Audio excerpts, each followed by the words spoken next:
안녕하십니까. 빨간 상승의 맛 김영롱입니다. 네, 안녕하세요. 최인입니다. 오늘 우리 시장은 다소 좀 미지근하게 흘러가는 것 같습니다. 요즘 시장을 들여다보면 상승하는 종목, 하락하는 종목 개수가 좀 비슷하더라고요. 네. 그만큼 안정적으로 잘 나가는 종목들도 있는가 하면 이제 변동성도 커졌다, 오를 만큼 올랐다 이렇게 평가를 해볼 수 있을 것도 같고요. 그러니까 개인 투자자 입장에서 봤을 때는 어떤 체감의 문제인 것 같아요. 그러니까 네. 시장이 올라가도 내가 떨어지는 종목 그 반에 속하면 결국 나는 슬픈 거잖아요. 네. 오늘 시장도 뭐 지지부진하지만 그래도 급등하는 종목 갖고 있으면 또 기쁘신 분들도 계실 테고 오히려 더 급락하는, 그러니까 지수보다 더 많이 빠지는 종목들 갖고 계신 분들 계실 텐데요. 여러분들의 그 체감 수익률이 좋을 수 있도록 오늘도 많은 종목 전략 준비했으니까요. 끝까지 함께해 주시기 바랍니다. 네, 빨간 상승의 맛 시작합니다.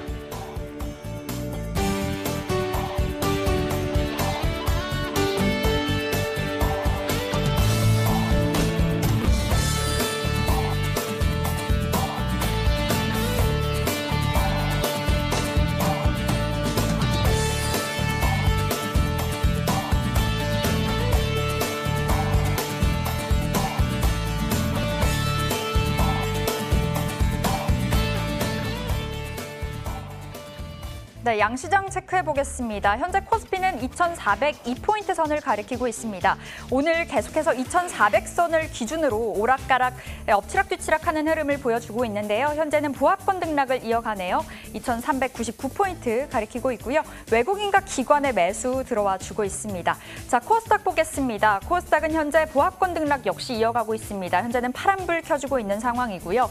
871포인트 선 가리키고 있습니다. 코스닥 쪽으로는 오늘 외국인과 기관 양 주체들의 매도가 부담으로 작용을 해주고 있습니다. 자, 오늘 이 시장 안에서 급등 급락 종목들 막상 막하를 통해 챙겨보도록 하겠습니다. 자, 급등하고 있는 막상 종목들 보겠습니다. 오늘 장에서 마니코 FNG가 15% 강한 상승 보였습니다. 모두투어가 18%, 그리고 SK가스가 14%의 강세 보였고요. GS 리테일 8%, 그리고 호텔신라까지 4% 튀어오르는 모습 보였습니다. SK가스는 오늘 새롭게 52주 신고가를 썼습니다. 주력으로 LPG 유통 사업을 영위하고 있는데요. 국내 스타트업과 손을 잡고 이 액화수소 사업에 발을 디딘다라는 소식에 오늘 주가 고공행진을 했습니다. 기관의 매수 랠리가 계속해서 돋보이는 흐름인데요. SK가스는 현재 7%의 상승 보여주고 있고요. 다만 오늘 장중 14%에서는 반절 정도 오름폭을 반납했습니다. 자, 이어서 이 마카 종목들 들여다보겠습니다. 자, 오늘 장에서 제일기획이 5% 넘게 빠졌습니다. 카카오게임즈 오늘 낙폭이 깊었는데요. 14%, 아주아이비투자가 6%, 그리고 넷마블과 수젠텍이 각각 3%, 6%의 하락을 기록했습니다. 자, 카카오게임즈는 상장 한 달을 맞이했습니다. 오늘 기관의 보호 예수가 해제가 되면서 장 시작한 지 2시간여 만에 이 기관 투자자들의 100만 주 이상의 순매도가 시장을 좀 짓누르는 모습이었는데요. 카카오게임즈가 7%가 넘게 하락 중입니다. 현재 5만 원 선을 벗어나서 49,100원에서 거래 이어가고 있습니다. 자, 오늘 막상막하 종목 중에서 어떤 종목이 매력 있을지 하이투자증권 명동점 영업부 이창원 차장 만나 뵙겠습니다. 차장님 안녕하세요. 네, 안녕하세요. 네, 오늘 중국 소비주들, 화장품주들도 좋고요. 그 안에서 호텔신라도 상승을 보여주고 있는데요. 호텔신라 이제는 호텔과 레저 사업 쪽으로 박차를 더 가해보겠다, 이런 이야기도 나와주고 있는데 현재 구간 어떻게 진단하세요? 사실 지난주 연휴 들어가기 직전에 사실 우리나라 언론사는 아니었는데 일부 언론에서 시진핑 중국 국가 주석이 12월 중에 우리나라 국빈 방문한다는 이런 약간 찌라시성 뉴스가 나왔거든요. 일간투데이라는 곳에서 나왔는데 이게 다른 국내 언론에는 대대적으로 보도된 건 아닙니다. 그러면서 연휴 직전에 화장품 관련 종목들이나 면세점이라든가 이런 중국 관련 소비주들이 시간에 좀 급등이 강하게 상승이 나왔고요. 오늘은 그런 상승이 연장 성상이라 볼 수 있겠고, 그리고 이제 오늘 기점으로 사회적 거리두기 2단계에서 1단계로 완화되는 시점에서는 그런 호텔 신라라든가 이런 소비주들이 좀 수혜가 입을 수 있을 것이고, 호텔 신라의 최근에 어떤 변화는 최근에 인천공항 면세점 입찰점에 이제 최종 불참함으로써 아까 앞서 말씀하신 것처럼 면세점 사업에 대한 의존도를 좀 낮추고 호텔업으로 포트를 좀 비중 분산하는 그런 노력을 하는 중이고요. 그런 그렇게 함으로써 수익성 개선 노력을 하는 중인데, 다만 이제 호텔업에 대해서도 약간 불확실성이 있어서 이게 맞는 거냐 대해서는 좀 아직도 논란이 있는 상황이고, 그리고 다만 이제 최근에 뭐 뉴스에서 뭐 그 따이공들이 돌아왔다 뭐 그러면서 시내 일부 면세점이 재개장하면서 여기에 대한 기대감도 있다 보니까 지금 워낙 주가 많이 빠진 상태에서 납폭과대 반등들, 특히 오늘 외국인 기관들 매수는 뭐 긍정적으로 볼 수 있겠고요. 다소 좀 올라왔지만은 짧게 트레이딩 관점에서는 매수는 가능하다, 이제 분할 매수 관점에서 가능하다라고 보고 있고요. 다만 이제 워낙 지금 누워서 매물대가 많기 때문에 목표가를 뭐 높게 보기보다도 대략 한 8만 원에서 8만 2천 원 정도, 목표가 8만 2천 원 상단 잡고서 트레이딩으로 대응하시면 좋을 것 같습니다. 네, 낙폭이 워낙 과했다 보니까요. 이 짧게 잡고 들어갈 수 있다, 신규 가능하다, 신규 진입 가능하다 이야기 주셨고요. 목표가는 8만 2천 원으로 제시를 해주셨습니다. 호텔신라 가져가 보도록 할게요. 자, 다음으로 마카 종목 넷마블 보겠습니다. 넷마블 기관의 매도 랠리가 부담입니다. 주가도 흘러내리고 있는 것 같은데 많이 빠진 만큼 매력이 있어 보이기도 하거든요. 어떠세요, 차장님? 뭐 빅히트 엔터테인먼트 공모 마감되면서 사실상 재료 노출이 되면서 차익 매물이 나오고 있고요.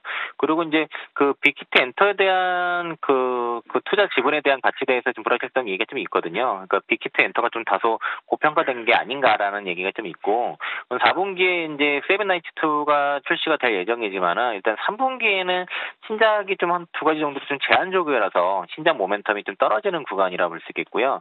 근데 아무래도 이제 사회적 거래두기 1단계 완화되다 보니까 언택트 관련 종목들, 특히 뭐 게임주들에 대한 차익 매물이 좀 나올 수 있다라고 보고 있고, 그래서 일단은 넷마블은 매수 쪽에서는 자제 의견을 드리겠고요.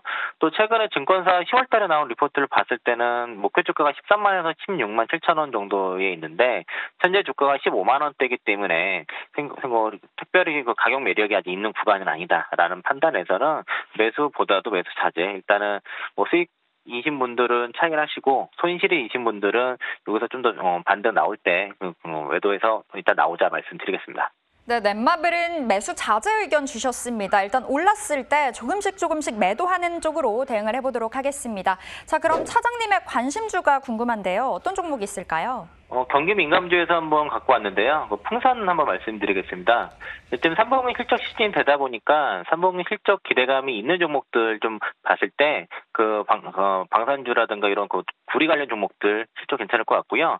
동사가 주요 사업이 신동과 방산 부분인데 둘 다 일단 실적이 양호할 것으로 보고 있고, 최근에 이제 그 구리 가격이 이제 상승이 많이 됐기 때문에 여기에 대한 재고평가 이익이 발생해서 수익성 개선이 상당히 될 거다라고 보고 있고, 방산 산업 같은 경우도 지금 어떤 성수기에 들어가기 때문에 특히 3분기, 4분기 성수기에 있거든요. 또 미국 시장 쪽에 수주 모멘텀을 계속 늘고 있어서 이쪽에 대한 실적도 계속 지속된다 봤을 때는 3분기 괜찮을 거 보고 있습니다. 동사 이제 그 별도랑 이제 그 영업 연결 기준으로 봤을 때는 별도 기준으로는 올해 3분기 영업이익이 389억으로 컨센서스가 337억이니까 여기 대비해서 15% 이상, 그리고 연결 기준으로는 500억 정도 영업이익 예상합니다. 이제 시장 컨센서스가 408억이니까 25% 이상이니까 연결 별도 모두 영업이익은 3분기 어닝 서프라이즈 되는가 실적 상회 예상이 되고요. 이렇게 실적도 회복되면서 동사 이제 현금 흐름도 안정화되는 흐름이기 때문에 배당 매력도 좀 더 생겼다. 배당도 좀 증액 가능성이 있기 때문에 3분기 실적과 어떤 배당에 대한 매력이 있다 보고 있고, 특히 이제 그 동사가 주요 하고 있는 이 신동 사업 같은 경우는 최근에 자동차라든가 가전 이런 전방 사업의 가동률이 회복이 되면서 그 신동 판매량이 늘고 있거든요. 그러니까 신동이라는 거는 그 동학군 소재를 비롯해서 가공품을 제조하는 사업입니다. 그냥 구리를 동사가 재고를 가지고 있게 되면은 여기에 따른 이제 가공 이익이라든가 재고 평가 손익 등이 이제 수익으로 잡히는 구조이기 때문에 구리 가격이 이렇게 올라가게 된다고 하면은 지금 동사가 계속 수익성이 개선될 수 있고, 특히 이제 그 3분기에 그 전기동 가격이 톤당 한 6,520달러로 이제 전분기 대비해서 21% 상승했고요. 또 3분기 마지막 그 가격도 거의 한 17% 있기 때문에 재고평가 이익만 해도 여기에 100억 정도 더해질 거기 때문에 안정적으로 3분기 실적 기대감과 배당 매력도 있는 사업이고, 특히 이제 그 7월, 8월 달에 두 달간 그 미국 향의 탕약 수출 부분이 굉장히 증가세에 있습니다. 이 부분도 어떤 그 실적에 대한 기대감이 있고 또 바이든 후보가 그 총기 규제를 주장하는 상황이라서 이 바이든 후보의 지지율이 상승했을 때 그 동사가 이 방산 부분에 대한 탄약 수출 증가도 기대할 수 있기 때문에 바이든 수지로도 볼 수 있다라는 바탕에서는 뭐 실적과 배당 그리고 수급 이슈도 있는 종목 풍사 한번 관심주로 보면 좋을 것 같고요. 현재 가격이 대략 지금 26,000원 아래 구간입니다. 현재 25,750원 구간이니까 지금 5일선 부분에 일단 걸쳐 있는데 일단 1차 매수 해두고 만약에 조정을 받는다면은 25,000원 아래에서 추가 매수하는 전략으로 해서 26,000원 이하 가격 매수가 잡으시고요. 목표가는 그 구리 가격 상승을 반영을 하면은 한 3만 원 정도는 가 있어야지 정상적인 주가 흐름인데 최근에 요구하고 있기 때문에 목표가 3만 원 그리고 손절가는 22,600원 말씀드리겠습니다. 네, 풍산 정말 매력적인 모멘텀이 많아 보입니다. 현재가 진입 가능하고요. 목표가는 3만 원, 손절가 22,600원 잡고 가져가 보도록 하겠습니다. 지금까지 하이투자증권 명동점 영업부 이창환 차장과 함께했습니다. 오늘 말씀 고맙습니다. 네, 고맙습니다.